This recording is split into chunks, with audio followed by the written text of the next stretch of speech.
Alhamdulillahi Rabbil Alamin. Hadana bi abdihil mukhtari man da'ana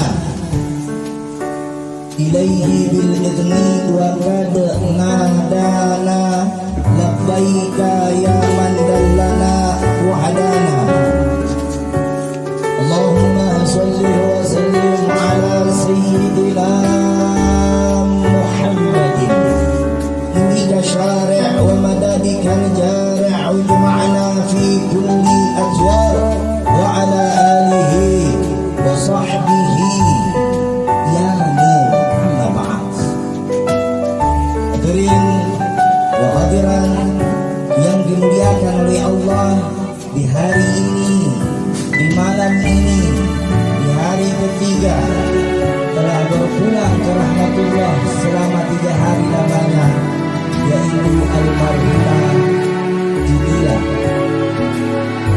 Yunda Jumilah. Beliau meninggalkan kita di umur 21 tahun.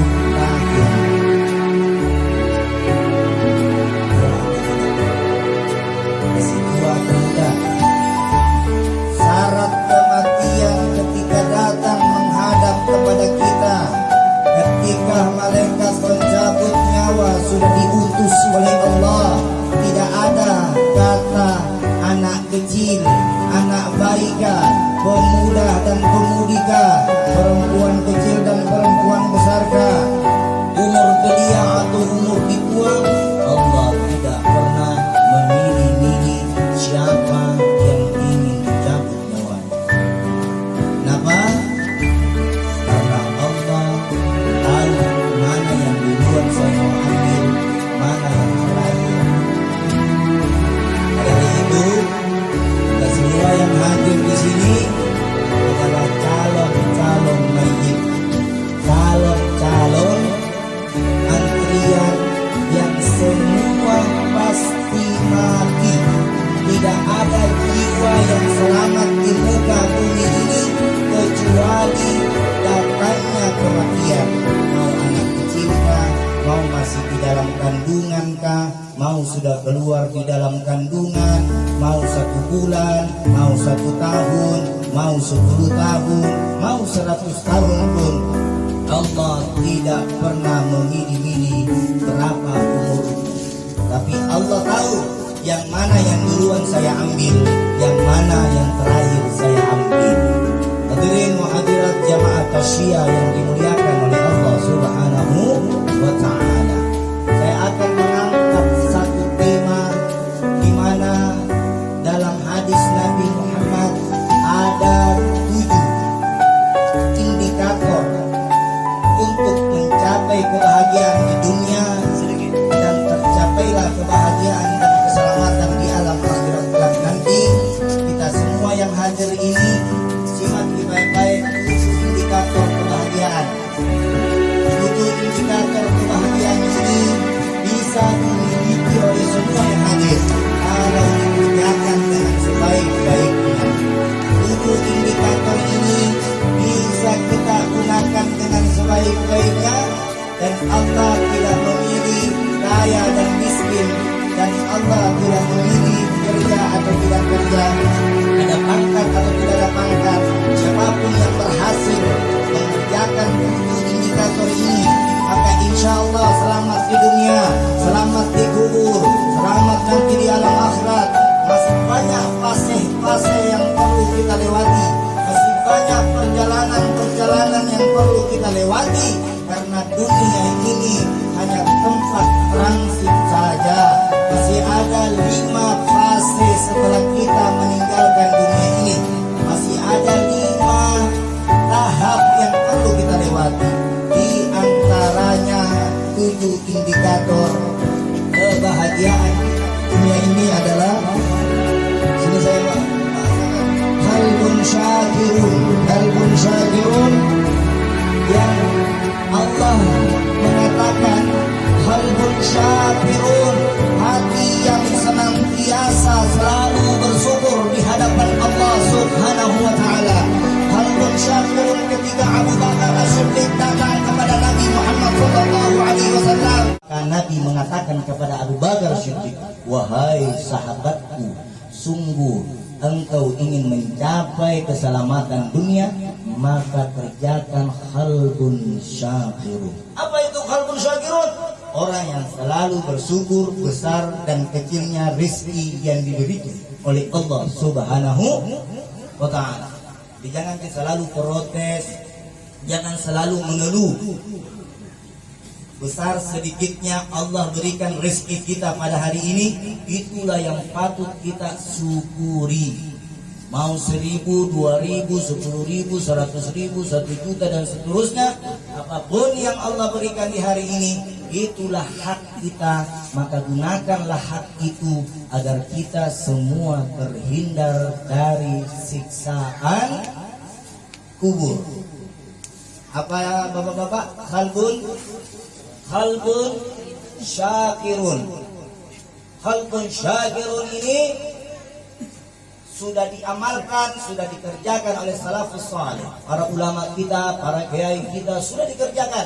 Qalbun syakirun ini orang yang senantiasa disukai oleh Allah. Dia dapat kue sepotong alhamdulillah, dia dapat kue banyak alhamdulillah, dia tidak dapat kue juga alhamdulillah, semua dengan ucapan alhamdulillah. Alhamdulillah. Simpel kan? Ada dari sedikit aja kue. Ini tidak boleh perkataan seperti ini. Sebab kita terhindar dari semua bencana-bencana yang Allah. Jadi, hanya qalbun syakirun ini ditempatkan di pertama. Dia tidak ditempatkan di nomor 2, 3, 4, 5, 6, 7, tapi ditempatkan di posisi pertama. Yang kedua, dalam salah satu pembahasan juga dari kitab Imam Syafi'i, satu ketika Imam Syafi'i didatangi oleh salah satu muridnya.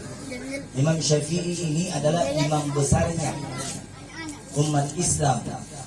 Imam Syafi'i, Imam Hambali, Imam Hanafi, Imam Malik.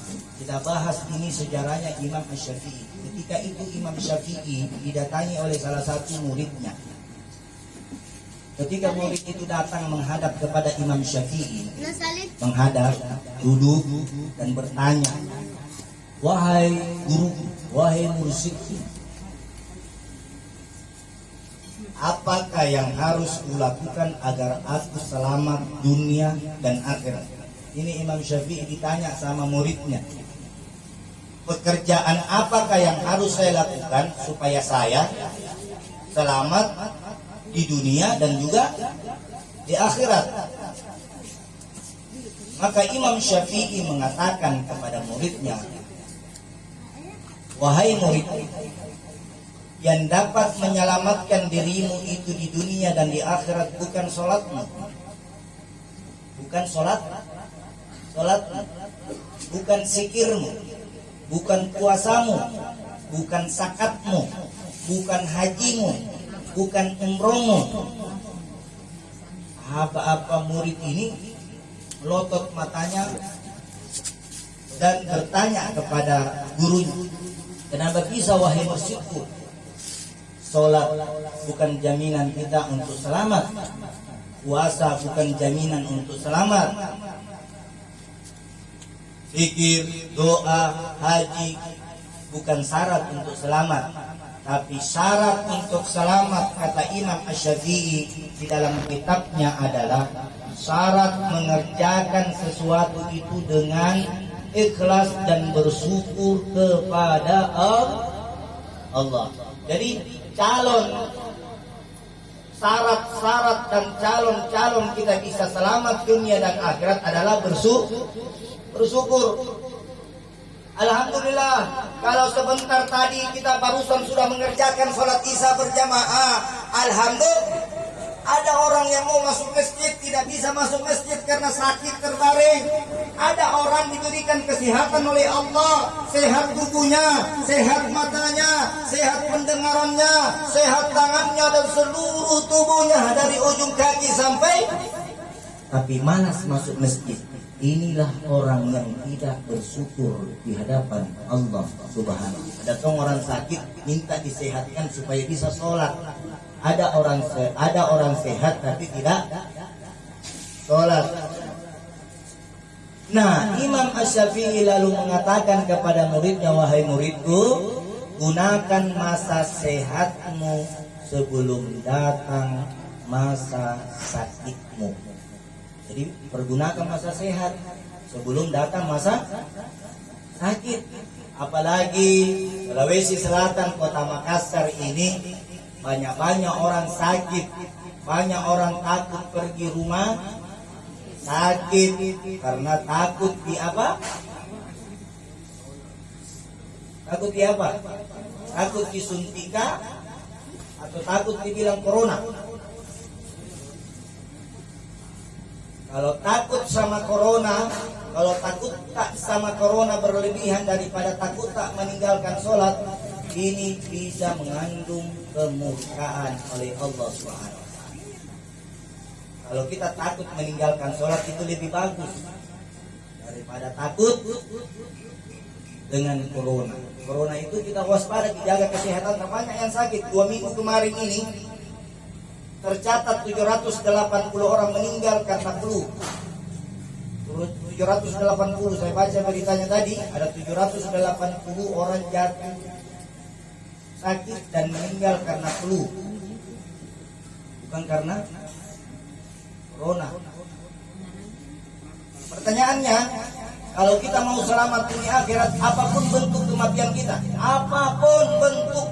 kita, karena kematian itu cuma sebab. Ada orang mati sakit perut, sebab.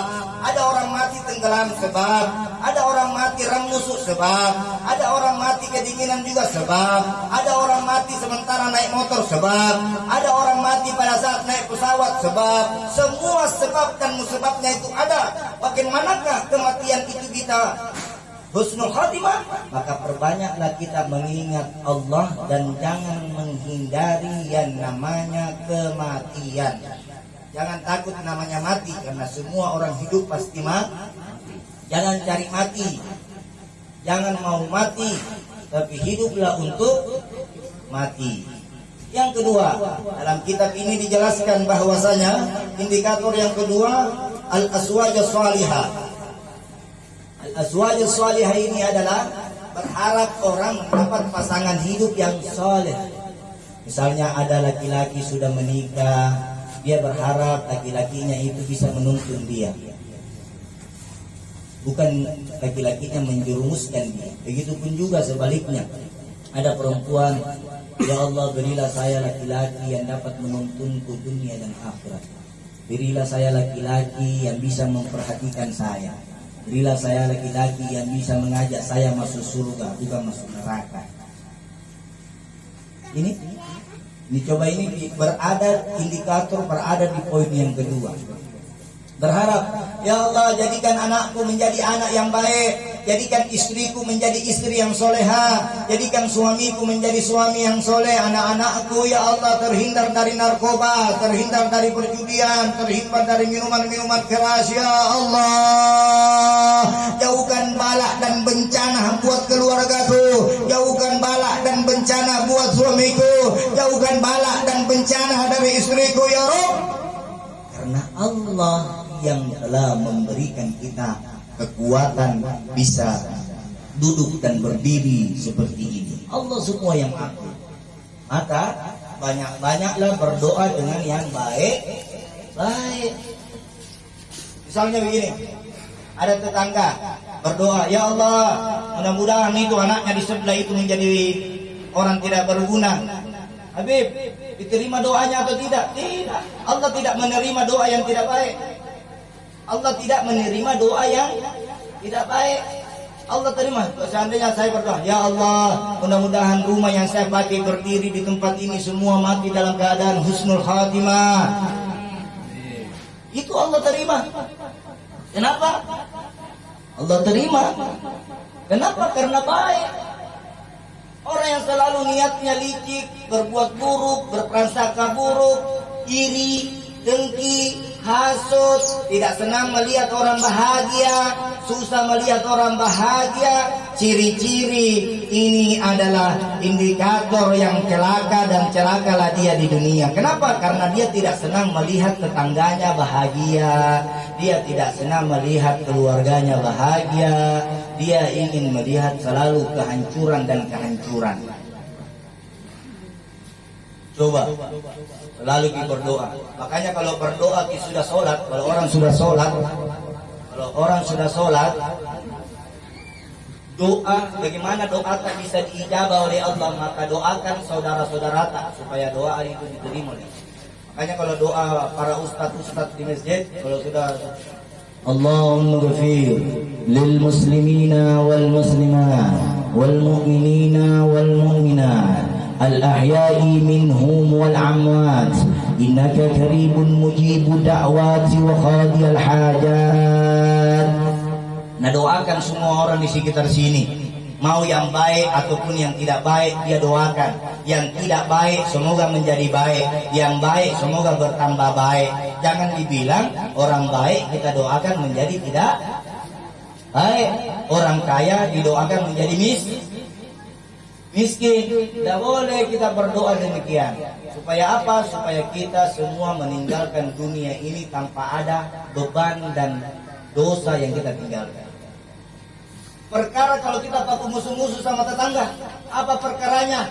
Apa bahayanya kalau orang pakai bombe-bombe sama tetangganya? Apa bahayanya? Salatmu siang dan malam, zikirmu siang dan malam, puasamu Senin dan Kamis, zikirmu berlomba-lomba. Kalau kalian punya dosa, kalau kalian punya bombe di sini di sana, maka semua yang kalian kerjakan di dunia ini tidak akan diterima oleh Allah Subhanahu wa taala, karena masih ada perkara urusan di dunia kau tinggalkan untuk masuk di dalam surganya Allah.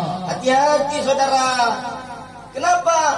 Jangan bangga dengan sholatmu. Walaupun sholatmu dikit banyak, tapi kalau ada masalahmu sama tetangga, kau meninggal, kau sudah mau masuk di pintu surga, orang yang kau musuhi di dunia langsung berteriak, "Ya Allah, keluarkan dia dari surga, karena dia semasa hidupnya selalu membuat saya susah,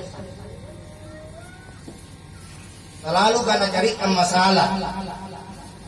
Akhirnya orang yang rajin sholat tak rezeki, tidak bisa masuk di surga. Kenapa? Karena kalau urusan ibadah itu urusan Allah, tapi kalau urusan manusia sama manusia bukan urusan Allah. Urusan manusia sama manusia, maka perbaiki manusia sama manusianya, bukan sama Allah. Misalnya begini, saya sudah bikin dosa sama tetangga, lantas saya bilang sama Allah, "Ya Rabb, ampuni dosaku karena saya sudah aniaya tetangga." Allah tidak kabulkan doamu. Kenapa? Karena bukan urusanmu sama Allah. Kau datangi tetanggamu minta maaf, kamu kurang minta maaf kak. Memang anu baik itu susah dikerjakan. Siri. Tidak ada itu. Yang kalau tidak ada orang yang rugi, tidak ada orang yang miskin pergi minta maaf. Pernah mikir dia orang miskin pergi minta maaf, orang kaya datang pergi minta maaf sama anak buahnya. Apakah orang kaya itu jatuh miskin? Tidak. Tidak ada orang kaya jatuh miskin karena pergi minta maaf. Itu yang kedua. Terus di dalam kitab ini dijelaskan lagi, al-auladun abrar, al-awadur abrar, di mana kita selalu berharap supaya anak kita menjadi anak apa? Soleh-soleha. Begini bapak-bapak, ibu-ibu yang dimuliakan oleh Allah, kalau mau anak tak mau baik, contohkan yang terbaik buat anak tak. Kalau kita suruh anak tak sholat, maka sholat juga. Jangan cuma anak tak yang disuruh. Pikir sholat nak. Kebanyakan di sini bapak-bapak, ibu-ibu, maksud di sini bukan di sini ya, di luar sana. Maksudnya saya, kalau kita mau suruh anak tak sholat, sama-sama ki anak tak pergi sholat. Supaya apa? Supaya anak itu melihat orang tuanya tidak hanya menyuruh. Tidak hanya menyuruh. Banyak orang tua ibu mau dia anaknya pintar mengaji. Ibu mengaji nak, pikir begini nak, pikir begitu nak. Kalau kita mau jadikan anak kita menjadi anak yang soleh-soleha, maka terlebih dahulu kita harus praktekkan itu di rumah kita masing-masing. Supaya apa? Karena tidak ada perbuatan baik yang dilakukan oleh seorang anak ketika tidak ada contoh yang dilihat di dalam rumahnya. Kalau bunyi di masjid, Allahu Akbar, Allahu Akbar, tinggalkan di hatimu, masuk ke semua di masjid. Sana semua lorong, kosongkan rumahmu, masuk dalam masjid. Kenapa? Masjid ini adalah kendaraan seperti orang yang meninggal dibawa sama mobil apa?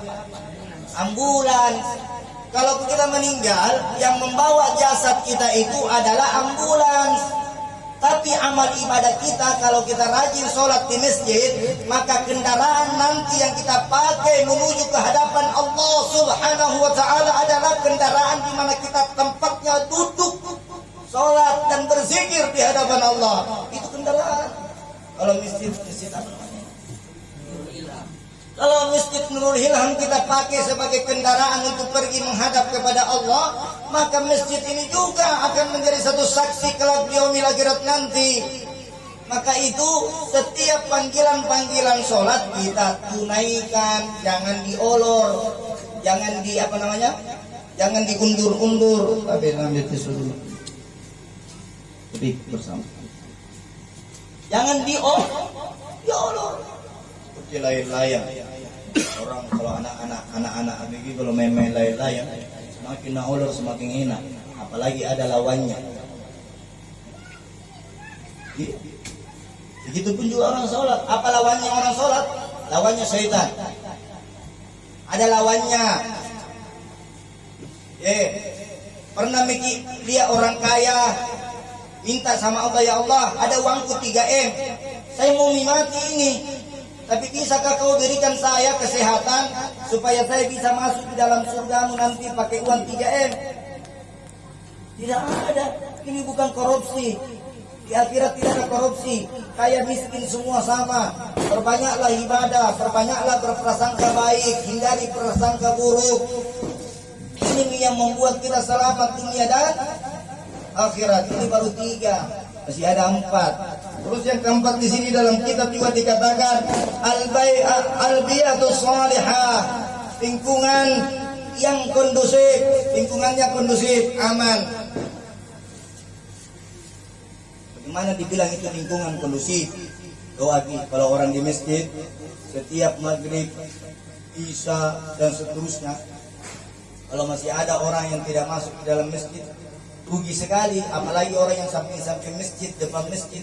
Kalau 100 meter, maka dalam hitungan kitab, kalau ada orang rumahnya 100 meter dari masjid, maka dalam hitungan kitab, siapapun yang melangkahkan kakinya dari rumah ke masjid, semakin jauh masjid yang dia lalui, maka semakin besar pahala yang dia dapatkan. Semakin besar pahala. Bedanya kita sholat di rumah dengan sholat di masjid, berapa perbedaan? 1 banding 27. 1 banding 27. Makanya sabda Nabi, jangan jadikan rumahmu sebagai neraka. Apa yang dimaksud? Kalau mau gitu ya di masjid zuhur, sholat qiyamul lail di rumah, sholat malam di rumah, sholat duha di rumah, masuk di masjid lagi. Supaya apa? Supaya kita semua terhindar dari itu. Yang bahaya ini sebenarnya bukan orang yang sudah mati. Siapa yang bahaya? Yang bahaya saya berdiri, kita semua yang mendengarkan ini bahaya karena kita masih hidup, tidak ditahu selamat atau tidak. Yang orang sudah meninggal itu sudah tidak ada lagi perkara yang dipertanggungjawabkan oleh Allah Subhanahu wa ta'ala. Tidak ada lagi perkara. Bagaimana daerah tak bisa kondusif? Bagaimana daerah tak bisa aman? Bagaimana daerah tak bisa tentram? Bagaimana daerah tak supaya terhindar dari orang-orang yang suka mengganggu? Selalulah berdoa di dalam masjid, ya Allah, jadikan Raja Wali 1, kelurahan Lete ini warganya semua tentram, warganya semua damai, warganya semua aman, warganya semua sukses, warganya semua diberkahi, warganya semua selamat dari dunia, dari kubur, dari masuk di tempat-tempat yang Allah ridhoi. Ini nih harapan Pak. Nomor 4 adalah meminta supaya daerah aman kondusif. Aman kondusif, jangan sampai ada orang yang dirugikan. Jangan ada orang sampai tidak nyaman tidurnya. Jangan sampai ada orang disusahi. Ini nih enaknya kalau kita kalau begini. Itu nih bedanya orang tinggal di perumahan dengan lingkungan seperti ini. Di perumahan itu orang pakai cuek-cuek. Tidak sama seperti ini lingkungannya. Si pulung, namanya si pulung berkumpul. Kalau ada orang susah satu, maka dia datang semua memberi bantuan. Seperti ini duduknya 3 hari nih almarhum meninggalkan kita. Alhamdulillah almarhum ini melihat, oh iya, saya pernah ini, ada keluarga aku, ada ini, ada ini, ada ini. 21. Baru tadi malam kita memasuki 2021. Kita tinggalkan 2020. Tinggalkan 2020, masuk di 2021. Yang 2020 ada yang tidak baik, kubur nih. Kasih masuk di dalam kubur itu 2020. Jangan ingat-ingat lagi persoalan-persoalan yang sudah terlewatkan. Kubur nih itu orang yang suka maksiat di 2020, kubur maksiatnya.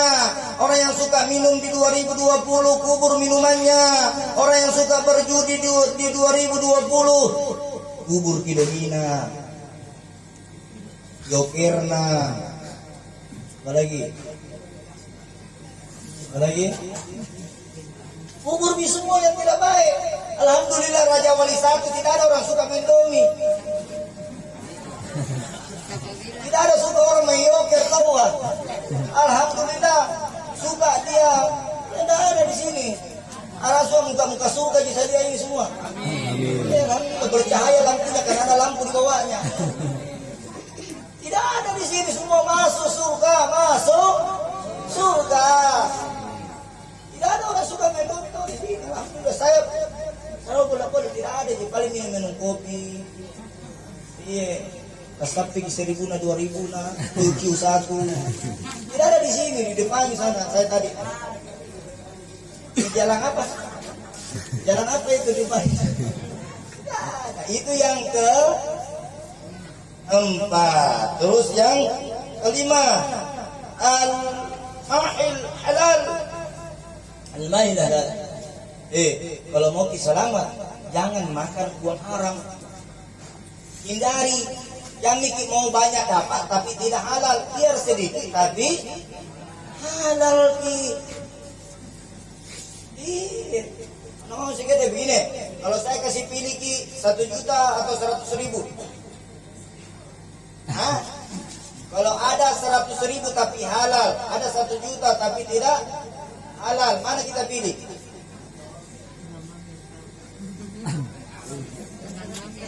Jadi malu-malu jawab Jawab nih. Yang halal mau mana mau segitu tapi halal Tidak usah banyak-banyak, karena yang banyak itu tidak pasti membuat kita bisa selamat. Tidak pasti. Jadi, kelima, ajari suamita yang suka kerja di kantor-kantor Pak. Saya itu lebih sayang dibawa uang gaji daripada uang korupsi. Hanya suamita begitu yang sudah bersuami, itu pun juga yang sudah beristri. Istriku sayang, yang kau kasih makan anakmu uang-uang haram. Bagaimana anakmu tidak susah diatur karena uang yang masuk makanan yang masuk di dalam perutnya itu uang haram. Mungkin dia anak tak baik. Kalau mungkin dia anak tak baik, kasih makan yang baik-baik. Kasih makan yang baik-baik. Supaya apa? Supaya anak itu mudah diatur, tidak kakdoro. Jadi kalau ada anak-anak kakdoro, ada anak-anak melawan sama orang tuanya, pasti sudah ada makanan yang masuk di dalam perutnya yang tidak benar. Pasti. Hanya hati-hati Biar berdoa juga, ya Allah jadikan anakku yang soleha, keluarga bapaknya cari uang. Berpikir yang tidak-tidak. Kalau hadiah tidak apa-apa. Jadi yang kelima ini tadi, biar anak menjadi anak yang baik, maka jangan kasih makan dengan makanan yang haram. Karena makanan yang haram tidak akan bisa hilang di tubuh kita kalau kita tidak taubat dengan taubatan nasuh. Tidak bisa hilang. Ini hari kita makan misalnya sesuatu makanan yang kita ambil secara tidak baik, tidak hilang di tubuh ini, akan menjadi darah daging kita itu makanan. Kalau kita tidak bertobat, ya Allah ampunkan semua dosaku yang saya sengaja ataupun yang saya tidak sengaja, yang saya lihat ataupun yang saya tidak lihat, yang besar ataupun yang kecil. Supaya apa? Supaya doa-doa tak diterima. Banyak doa itu tidak diterima karena dia tidak perhatikan makanannya. Banyak sholatnya orang tidak khusyuk. Sekarang banyak orang sholat tapi tidak khusyuk, tapi dia tidak perhatikan baju yang dia pakai, uangnya dari mana. Mau minta sholat khusyuk tapi dia tidak mencari apa sebab mencari kekhusyuan itu. Salah satu sebab sholat khusyuk itu menghindari makanan yang haram. Perhatikan. Itu yang kelima. Terus yang keenam, di sini di dalam kitab Tafaqquh Fiddin, semangat untuk memahami ilmu agama. Jadi kalau dia semangat tidak tidur alhamdulillah tidak tidur di sini, tidak tidur. Dia semangat kalau ada orang ceramah di masjid. Dia semangat kalau ada orang dengar ceramah tasbih, semangat tidak tidur. Tafaqquh Fiddin, orang yang senantiasa bahagia dan gembira ketika dia mendengar nasihat. Banyak itu orang marah kalau dinasihati yang baik. Banyak orang marah. Begini, marah, kamu dulu, urusanmu juga nanti saya di belakang diatur. Banyak orang marah kalau dinasihati yang baik. Tapi kalau anu tidak baik, diajak yang tidak baik, cepati, tidak pernah ada berontak. Tapi kalau anu baik, aslina kutu atau bahkan marai. Kemarin begini ya, kenapa saya bahas ini? Kemarin saya lewat di jalan Macini sawah, ada sekelompok jamaah tabligh jalan, tiba-tiba dia singgah. Dia bilang, saudaraku ayo kita pergi sholat. Langsung berdiri itu orang yang dipanggil sholat, langsung jago itu. Orang dia jamaah tabligh. Saya juga, saya bilang, astagfirullah, ini juga orang yang menyampaikan, orang minum balu, katanya orang mau. Mas dia bilang, apa ini? Salah. Ganggu. Langsung lari semua, kenapa? Saya orang mabuk. Coba orang normal saja kita panggil sholat, kenapa pingu dulu, sebentar saya. Apalagi orang mabuk. Hanya bilang kaki balok kah? Ya itu kan bahasanya. Ini berarti menyampaikan yang baik-baik itu susah atau gampang? Susah. Susah mengajak orang baik. Susah mengajak orang baik kalau bukan dia yang mau menjadi baik. Jadi dia sampai subuh nasihati orang, kalau belum buat tuna, piku sembahyang, piku begini. Kalau belum buat tuna, maka tidak tahu dia sembahyang. Tapi jangan berputus asa untuk mengajak orang untuk berbuat baik. Itu yang keenam. Yang ketujuh, yang terakhir, barakatun fit umur. Insyaallah berharap kepada Allah. Berharap kepada Allah. Bermunajatlah kepada Allah. Bermujahadalah kepada Allah. Semua yang hadir di sini diberikan umur yang berkah dan panjang. Ada juga orang dikasih umur panjang tongi maksiatna. Tidak sadar di bahwasanya bonus yang diberikan oleh Allah ini bukan untuk dipakai bermaksiat, tapi dipakai untuk sujud, meminta ampunan di hadapan Allah Subhanahu wa ta'ala. insya Allah berkah umur, panjang umur tak, panjang tong pahala tak. Jangan terbalik, panjang umurnya, panjang tong maksiat, anu tidak baiknya, panjang umurnya, panjang tong anu tidak baik. Jadi insya Allah yakin dan percaya, semua yang duduk mendengarkan nasihat kematian pada hari ini, bersiap-siaplah, karena kematian tidak ada yang tahu kapan dan jam berapa. Tapi waspada, sebelum datang kematian, orang yang tidak sholat memang orang yang tidak baik menjadi baik, orang yang menjadi baik semakin baik. Supaya apa? Supaya datang nanti malaikat maut, ditanya sama Allah, wahai malaikat maut, turunlah engkau di hari ini jam sekian detik sekian, aku perintahkan engkau mencabut nyawa seseorang. Kata malaikat maut di hadapan Allah, saya siap melaksanakan tugas. Tahukah bapak-bapak dan ibu-ibu yang hadir pada hari ini, malaikat maut datang setiap hari itu bukan satu kali, tapi 70 kali sehari mendatangi kita. Malaikat maut itu datang 70 kali sehari mendatangi kita. Berarti kalau 70 kali dibagi 24 jam, berapa detik itu malaikat maut datang menghampiri kita semua. Kalau kita mau hitung-hitung, ada berapa detik? Allah berikan kita waktu 24 jam. 24 jam dibagi 70. Ada yang tahu matematika? Jadi berapa? Sampai kedua kalkulator. Hitungi. Ada berapakah dalam sejarah fikih malaikat maut datang itu setiap 28 detik. 1, 2, 3, 4 sampai 28. Datang saya malaikat maut, lihat. Waktu ini sedikit lagi. Jam sekian. Ada waktunya. Oh jam sekian ini. Oh sebentar biar mi dulu sakit, biar mi dulu poso, biar mi dulu sakit perutnya. Sebentar. Oh jam 1 malam sebentar nah. Oh jam 1 tepat. Oh jam 2. Oh ya jam 3. Oh ya jam 4. Ini. Jadi malaikat maut datang itu hanya hitungan 28 detik. Bukan 20 menit ya, sekitar itu. 20 seri kalkulator. 20 menit. Bayangkan.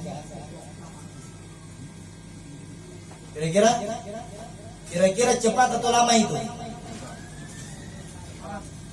Cepat atau lama? 20 menit kalau orang jalan dari ujung lorong ini ke ujung lorong ini, kira-kira 20 menit. Ujung lorong apa? Ujung lorongnya ini jalan sampai ujung lorongnya jalan raya, ada kira-kira berapa menit? Sekitar 20. Berarti tidak jauh di perjalanan katanya malaikat pencabut nyawa tidak jauh di melangkah datang nih tarai ini ke sini ujung. Kembali ada mesin di situ. Apa hikmahnya? Sebelum datang malaikat maut, atau kalau malaikat maut datang setiap hari, tidak usah kita takut sama malaikat maut. Kenapa perlu takut? Karena semua Allah sudah berfirman, semua yang berjiwa pasti mati. Semua yang berjiwa pasti mati, tidak perlu takut dengan malaikat maut. Bagaimana bisa tidak takut? Artinya begitu takut kalau bagus di sembahyang tak, bagus di zikir tak, bagus di silaturahmi, bagus dibaca Al-Quran tak, puasa tak, sedekah tak, infak, tidak usah takut. Bahkan ada para ulama sepakat dia meminta berdoa kepada Allah, ya Rabb, cabutlah nyawaku secepatnya karena saya tidak tahu nanti hari esok apakah saya bisa melakukan seperti ini. Karena tidak ada yang tahu orang ini hari bisa baik, besok bisa tidak baik. Yang tidak baik ini hari bisa menjadi baik besok, yang baik ini hari bisa menjadi tidak baik besok, karena Allah yang atur. Hikmahnya kita hadir di malam hari ini, semoga semua kita ini mari kubur nih semua yang tidak baik, kubur nih karena ini sudah 2021, mulai nih perbaiki diri kita masing-masing, mulai nih bertobat di hadapan Allah, mulai nih senantiasa membantu orang lain, menghindari menyusahkan orang lain. Jangan kita selalu merasa diri kita yang paling hebat, yang lain itu. Kenapa? Supaya apa? Supaya kita semua tentram hidup di dunia dan di akhirat. Sebagai penutup, di sini ada satu kisah yang saya ingin angkat. Ada satu kisah yang saya ingin angkat. Ada orang kaya. Ada orang kaya, kaya raya. Kalau orang kaya raya, orang kaya rayanya Makassar di sini, orang kaya rayanya Makassar, Sulsel, itu anaknya Haji Kalla. Siapa namanya? Erwin Aksa. Anaknya Haji Kalla bernama Erwin Aksa, yang punya Bosowa, yang punya Bosowa. Orang kaya nomor satu. Anggaplah kita cerita ini. Ada kisah, ada orang kaya nomor satu di Sulawesi. Anggaplah kita ambil contoh Sulawesi Selatan. Ada kisah orang kaya di Sulawesi Selatan. Ketika dia sakit, dia panggil semua anak-anaknya, kerabatnya, keluarganya, menantunya, dan seluruh orang yang dicintai. Dia datang, dia kumpulkan semua. Setelah dia kumpulkan semua keluarganya, ini kisah terdapat di kitab Al-Lu'lu' Al-Marjan. Ini kisah ini terdapat, cuma saya beri contoh di Sulawesi Selatan. Kisahnya ini saya ambil dan saya kutip di dalam kitab Al-Lu'lu' Al-Marjan, halaman hadisnya 442. Di kisah ini dijelaskan oleh Nabi bahwasanya ada salah satu orang kaya raya, ketika dia mau meninggal dia kumpulkan semua keluarganya, dihadirkan semua keluarganya, sampai setelah berkumpulnya semua keluarga dipanggillah ahli notaris. Kumpul nih semua. Pertanyaannya, anaknya, semua kerabatnya bahagia nih. Alhamdulillah bagi-bagi harta kita. Karena sakit. Ini orang kaya sakit. Berpikir ini keluarganya, anaknya semua ini, alhamdulillah kita dikumpulkan ini. Mau tahu untuk apa? Mau dibagi-bagi hartanya. Akhirnya orang kaya ini sudah ada nih ahli notarisnya, sudah ada nih semua keluarganya, langsung mengatakan kepada anak-anaknya dan ahli warisnya, dipanggil dan disuruh catat. Anak-anakku yang dicintai, bapakmu sekarang ini sedang sakit. Wahai anak-anakku, wahai cucu-cucuku, menantuku, dan semua kerabat keluargaku, dengarkan apa yang kusampaikan kepadamu. Kalau mati gak nanti nak, jangan kau lupa pasangkan saya kaos kaki bolong. Nah, bilang ini orang kaya. Jangan kau lupa pasangkan saya kaos kaki bolong. Bolong itu artinya zoologi, jempol. Jangan lupa kau pasangkan saya kaos kaki bolong. Langsung semua itu anak-anaknya yang dengar, apa maksudnya ini bapak? Kau merok bagi-bagi harta. Kenapa nah? Dia bilang kalau kau mati, karena pasangkan kaos kaki bolong. Catat Tom itu ahli notaris. Singkatnya cerita, ketika sakratul maut, orang kaya ini sedang ngos-ngosan, asyhadu an la ilaha illallah, asyhadu anna muhammadar rasulullah. Orang kaya ini semakin ngos-ngos, nyawa itu sudah ada di kerongkongan. Ketika nyawa itu sudah melewati kerongkongan, maka mata orang kaya itu melotot, dan seluruh tubuh dipenuhi dengan keringat. Saking sakitnya itu nyawa ketika mau tercabut, saking parisiknya itu nyawa yang kalau mau dicabut. Ketika sudah mati, inna lillahi wa inna. Orang kaya nomor satu itu meninggal dengan wasiat, tolong pasangkan saya kaos kaki bolong. Orang kaya ini berwasiat, Kalau orang kaya nomor satu apa saja bisa beli. Kenapa? Nah minta di kaos kaki bolong. Kalau mati kak, pasangkan kaos kaki bolong masuk di dalam kubur. Singkat cerita, sudah itu mati sudah dimandikan, sudah meninggal dibawa dari rumah sakit itu jasad ke rumahnya. Ketika dimandikan, sudah dimandikan, dicuci semua badannya dari atas sampai ke bawah. Setelah dikapani, dibungkus dikasih masuk kapas semua di hidung-hidungnya, di telinganya, di matanya. Sudah itu semua dilakukan. Tiba-tiba anak yang tertuanya datang sama orang yang memandikan. Ustaz, ini dulu kan sudah sebelum dikafani. Ini kaos kaki bolong katanya bapakku, tolong kasih masuk karena pesan yang terakhir orang tuaku bilang kalau meninggal kak kasih masuk pasangkan kaos kaki bolong. Nah bilang Ustaz, tunggu dulu, tidak bisa karena yang boleh ikut di dalam kubur itu hanya kain kapan yang tidak berjahit, tidak ada jahitannya. Berdebat ahli notaris datang sama Pak Imam, oh tidak, pesannya ini almarhum kalau meninggal pasangnya kaos kaki bolong. Datang ke saudaranya ini, tidak ada. Sepakat bilang Pak Imam, kalau begitu saya tinggalkan, kamu yang kasih masukkan kaos kaki bolong. Akhirnya takut ke keluarganya, saudaranya, ahli notaris ini. Akhirnya wasiat yang terakhir orang kaya raya ini tadi tidak disetujui oleh Pak Imam.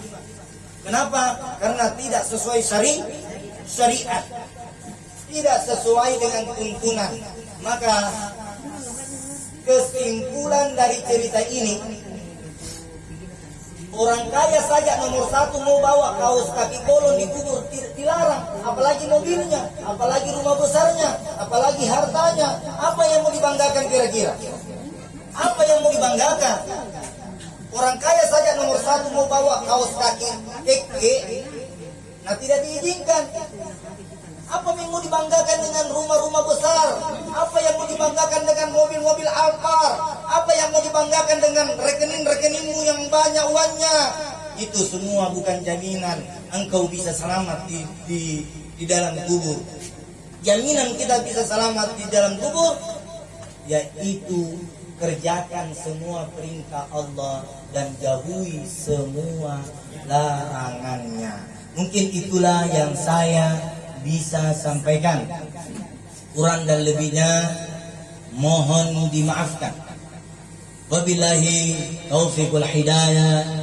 Athabakumullah al-amanu min zawalil iman fi ad-dini wad dunya wal akhirah bisirril Fatihah.